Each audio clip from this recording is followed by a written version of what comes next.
Hello, BookTube. Welcome back to another video. I wanted to do a quick wrap up of my May readings, and let's get started. A couple of these I have probably mentioned already. I read Sense and Sensibility by Jane Austen, and I know I did a video on that, so I won't talk anymore about that. But greatly enjoyed that book. It was the first published book by Jane Austen, and I really enjoyed it. I also listened via audio to Pride and Prejudice this month, so this May has turned into Austen, Jane, July, or whatever that BookTube event is in July. But enjoyed both of them. I have to say, I think I liked Sense and Sensibility more. But that might be at least partly a result of the medium of having read that book instead of listened to it. And I did know the Pride and Prejudice story a bit more. I had actually read that back in college, so Pride and Prejudice was technically a reread, if you count, listening to an audio book as reading. But still, Pride and Prejudice was different than I thought. The main narrative point of the book, the relationship between Elizabeth Bennet and Darcy, of course, was there. But there were, some of the side narratives about what Elizabeth's sister Lydia and just some other things were a bit different and a bit more interesting than I remembered, or than what I think I have remembered seeing on in any adaptations. But anyway, yeah. So. Read Sense and Sensibility this month and listened to Pride and Prejudice on audio. Actually, I think even earlier than Sense and Sensibility, I read A Tree Grows in Brooklyn by Betty Smith. This is I guess kind of a modern classic. It's written in 1941 or 43. And it's actually kind of semi-autobiographical, and tells the story of, it's a coming-of-age story of a character named Katie Nolan, who is living in Brooklyn with her family, her father, Johnny Nolan, and her mother, Katie. And I'm sorry, so the main character is Francine, or Francie Nolan. Her mother is Katie Nolan, and she has I think it's a younger brother called Neely, and it's a coming of age story of her life. It starts off when she's about 6 or 7, and progresses until she leaves for college. And in many ways, it mimicked or followed the writer Betty Smith's actual life. So, and I think I did talk about this book in a prior video. I don't think I did a full review of it, but yeah. So I read, and an important point for me too was A Tree Grows in Brooklyn was one of those books that I have started many times, and even though I liked what I read of it, I just did not end up finishing it, and in the past. So, and there are quite a few books like that I have tried to read multiple times, and just for whatever reason, I just have never gotten all the way through it. And so I was happy to get all the way through this book, and I really enjoyed it. It was very impactful. And I really felt connected to the main character and her family, and to that place and time. It was really hooking, and kind of book I was really sorry to have to put down. It almost felt like I was losing a friend. And so anyway, that was A Tree Grows in Brooklyn. Then I read, unfortunately this book does not have a dust cover, but this is, you can see that there, Elizabeth the Great. This is a biography of Elizabeth I, and this was written by Elizabeth Jenkins. This was a book that has showed up on Steve Donahue's couple of his starter kits, and so even though I have read a couple of other biographies of Elizabeth I, I decided to get this and ordered it. Obviously, a used copy through Amazon, and I like this. I like this biography quite well. I think it's probably a little bit shorter and a little more focused than either of the other biographies I have. I have a biography of her that was written by Alison Weir, and then I have a biography that was written by Anne Somerset, I think her name is. And but I like this. I like this volume quite a bit. I think what is still mostly lacking for me in terms of reading about Elizabeth and about the Tudors is really getting more of a sense of what was going on the ground religiously, as Tudor England kind of snapped back and forth between Orthodox Roman Catholicism to a kind of king-led Reformed church, and then snapping back to adherence to Catholicism under Queen Mary, and then reverting back to Protestantism under Elizabeth. And so I'm still sort of on the lookout for either a biography of Elizabeth or a writing of the time period that would weave the religious dynamics into in with the lives of sort of these key people, and in particular getting a sense of what was happening on the ground level for families and parishes and priests. How did they all adapt to the changes, and how did the changes actually work in real life? And there was a little bit of that kind of towards the end, at least, but I mean, most of it was hitting on the political repercussions and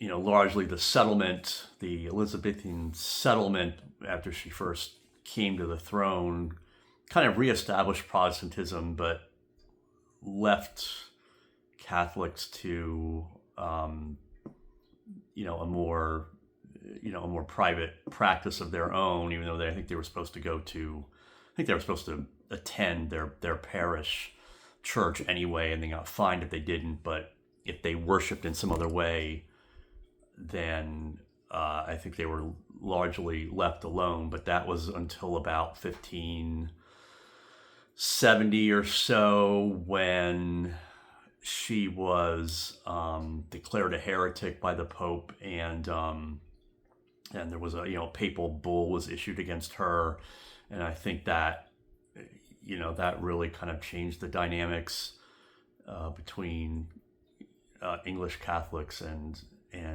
Elizabeth. But even then, it sounded like most of the Catholics really stuck with her, but or would support her as their sovereign. But and then of course there were the various intrigues to put Mary Stuart, Queen of Scots, on the throne as a Catholic, and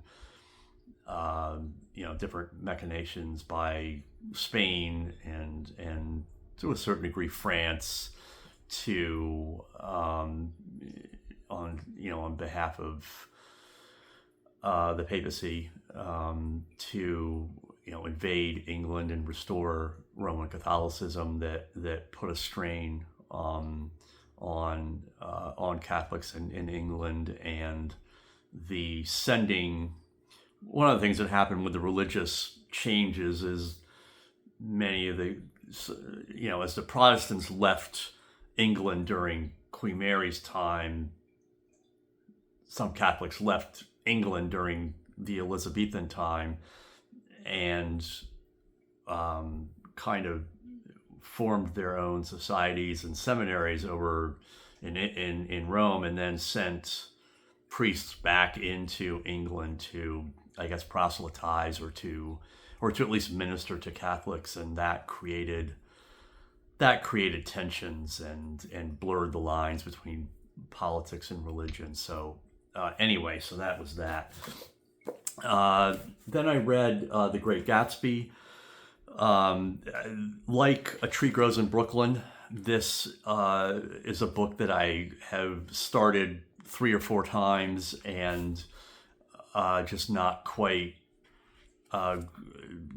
gotten through. And it's not a long book. It's about 170. Now the copy I have is 174 pages, and this is a well-known book. And I was happy to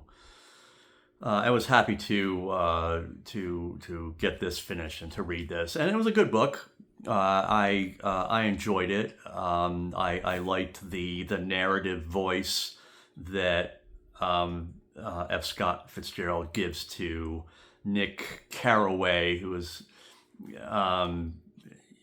kind of the main character in the book, who is speaking about this person named Gatsby, who he ends up living next to one summer, I think is when it starts, when Nick Carraway moves onto Long Island so that he can take up a job in New York City, and so the narrator gets caught up in the life of Gatsby and a couple of other people, and so it ends up talking about who this Jay Gatsby character was, and I did think it was pretty intriguing, and it was entertaining, and it makes me inclined to seek out more of F. Scott Fitzgerald's works and see what those were. This was a book that was written in, I think it was written in the 1920s, and it's about New York City life and life in the more well-to-do jazz age, as I think that was F. Scott Fitzgerald's term for the 20s, for the Roaring 20s. And I enjoyed this, and and finally, on a completely different vein than the other books, was a book I just picked up last week. It's a new release, and it's this book, Dangerous, Dirty, Violent, and Young, by Zayd, Ayers, Dohrn. And Zayd Ayers Dohrn is the son of members of the Weather Underground, Bill Ayers and Bernardine Dohrn, who were members of the Weather Underground, which was a violent faction of revolutionary radicals back in the 1960s. Who they were originally part of the Students for Democratic Society, SDS, that after the assassinations of Martin Luther King and Robert Kennedy, and in the election of Richard Nixon, turned towards violence as a means trying to achieve revolution. And I guess I find sort of the 60s 70s counterculture pretty interesting, and the Weather Underground folks in particular. I have a documentary on the Weather Underground, which you can get digitally through Amazon. I once had the VHS of it, and I probably still have that, even though I no longer have a VHS player. But when I heard that this book was coming out, I rewatched that documentary, which features Bill Ayers and Bernardine Dohrn. And so, but their son, who is now 49 years old and is a writer and a professor, so he's writing this book as a memoir of himself growing up underground. The Weather Underground, so named, they were originally a faction of the SDS called the Weathermen, but then in the aftermath of a couple violent episodes, they went underground, so to speak. They went off the grid, as we might say in today's terms. Became his mother, at least Bernardine Dohrn, was one of the FBI's top 10 most wanted. The Weather Underground was an organization that, particularly during the 70s, they were basically domestic terrorists. They bombed the Capitol and the Pentagon. They managed to smuggle explosive devices into these places, and they bombed several other banks and other places. I don't think that I don't think either Bill Ayers or Bernardine Dohrn. The bombings never killed anyone, but obviously they could have. But they did. Before the bombs were triggered, they would call in a warning and tell the news media to tell everybody to get people out. But they were involved in violence, and they really did want to overthrow the system, whatever that would look like. But this book was really fascinating. Like I said, I got this last week, and I kind of zipped through it in just a few days, and it was a little under 400 pages, about 376, I think, of the main text. Yeah, but this guy's a great writer, and he grapples quite a bit with not only the morality of what his parents were doing, but the risks that they took even after Zayd had been born, and like a year or two later, his brother was also born. So this was in the late 70s, and the actions of the Weather Underground had mostly ended by this time. But there were a couple things that his parents continued to, connections they had with other underground groups, and so things they participated in that could have been catastrophic, not just for not just generally, but to to their family, and could have separated, could have put his parents in jail, and they probably would have been in jail anyway, but they were never caught in terms of the bombings, and what cases there were against them were compromised by the FBI's illegal searches and surveillance. This was, back in the 70s when the FBI ran into a lot of trouble with the surveillance and investigation of different different radical groups and the laws they broke and so on. And so so they didn't serve time for the bombings. They were never convicted of anything.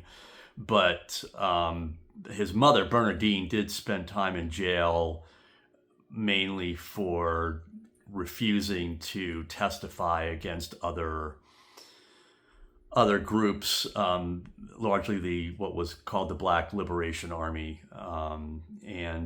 So Bernadine she refused to name names or testify to anything in a grand jury, and so she was in prison for like 7 months, which he writes about. But and his parents are still alive.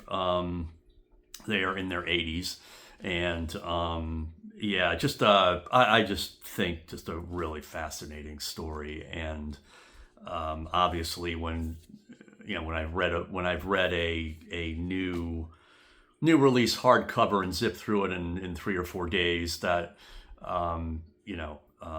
that means that I've enjoyed the book. So really like this book, highly recommend it, although I realize it certainly would not be everyone's cup of tea. But if you're into kind of learning more about the 60s and 70s and some of the radical groups and how the actions of people actually affected their families, this was really captivating. So so that ended up being, I really have not really before kept much track of my reading, but I have been starting to do that a little bit more these days, and counting this last book as, I finished it today, but counting this book as a May read, I read 5 books in May, plus 2 audiobooks.